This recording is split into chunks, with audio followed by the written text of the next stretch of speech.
Comenzamos con los temas de la noche, con la crisis, la guerra civil que se vive en Siria.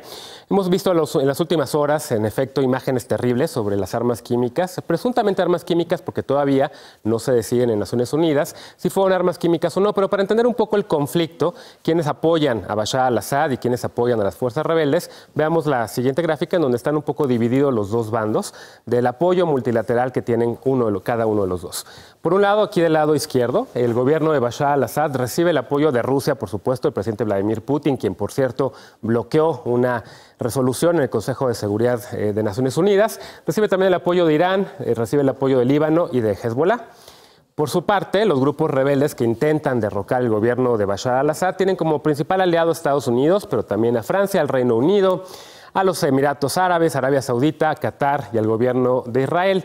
Digamos que estas son las fuerzas diplomáticas que están analizando el tema de la crisis o la guerra civil en Siria y que, como mencionaba, en Naciones Unidas se trató de meter una resolución de emergencia por este tema, pero misma que fue bloqueada por el gobierno de Vladimir Putin. No hay que olvidar también que dos grupos, Al-Qaeda y el Estado Islámico, se han convertido en actores principales también de este conflicto.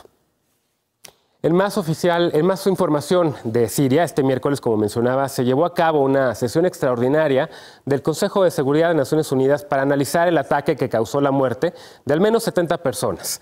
El gobierno ruso usó su poder de veto. Acuérdense que el Consejo de Seguridad de Naciones Unidas tiene poder de veto, es uno de los instrumentos todavía de la Guerra Fría.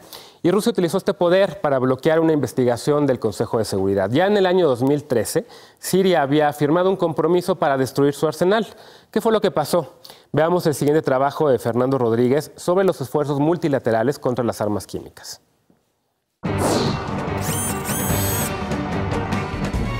Formalmente, Siria no tiene armas químicas. Todo su arsenal fue retirado y destruido en alta mar desde 2014, según diversos reportes de la Organización para la Prohibición de las Armas Químicas. El país siguió fabricando agentes químicos como cualquier otro, aunque bajo el control de la ONU.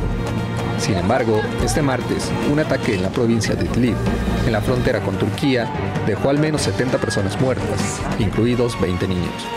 Un primer análisis de la Organización Mundial de la Salud determinó que el ataque, cuya autoría no ha sido establecida, fue con algún tipo de agente nervioso, posiblemente gasarín. Apenas 2 semanas antes, la Organización para la Prohibición de las Armas Químicas había reportado que 24 de las 27 fábricas de agentes químicos en Siria habían sido destruidas. No se registraba un ataque de este tipo desde 2013, cuando 1.300 personas murieron también por gasarín en un suburbio de Damasco. Tras la presión internacional, Siria aceptó entonces destruir todo su arsenal bajo la supervisión de la ONU y la Organización para la Prohibición de las Armas Químicas. En 2013, Siria tenía 41 instalaciones de fabricación o almacenamiento de armas y más de 1.000 toneladas métricas de agentes químicos. Ese mismo año, el país firmó la Convención sobre las Armas Químicas y desde entonces, la Organización para la Prohibición de estas armas emite un reporte mensual sobre el avance de sus operaciones en la nación gobernada por Bashar al-Assad. Aunque Siria se comprometió a destruir su arsenal, la Convención sobre Armas Químicas permite la fabricación de ciertos agentes, como el cloro, por su uso industrial o agrícola. Sin embargo, estos químicos también son usados para fabricar agentes como el gasarín, un químico inodoro e incoloro. La Organización para la Prohibición de las Armas Químicas clasifica al gasarín como un agente de categoría 1, es decir, que no tiene ningún uso con fines civiles.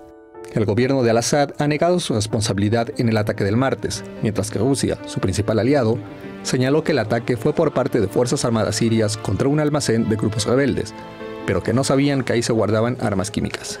Según el acuerdo de 2013, cualquier violación por parte de Siria sobre el uso de armas químicas debería resolverse en el Consejo de Seguridad de la ONU, que convocó a sesión extraordinaria este miércoles.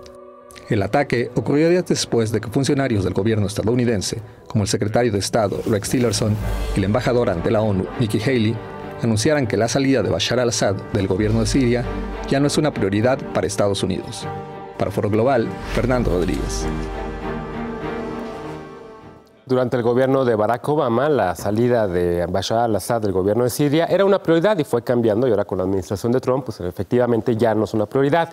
Hoy en Naciones Unidas, el secretario general de ese organismo, Antonio Guterres, dijo que quería una investigación muy clara sobre estas armas usadas allí en Siria, pero Rusia bloqueó esto, que lleva ya 7 años de conflicto, de guerra civil allá, más de 10 millones de desplazados y 312.000 muertos hasta hoy.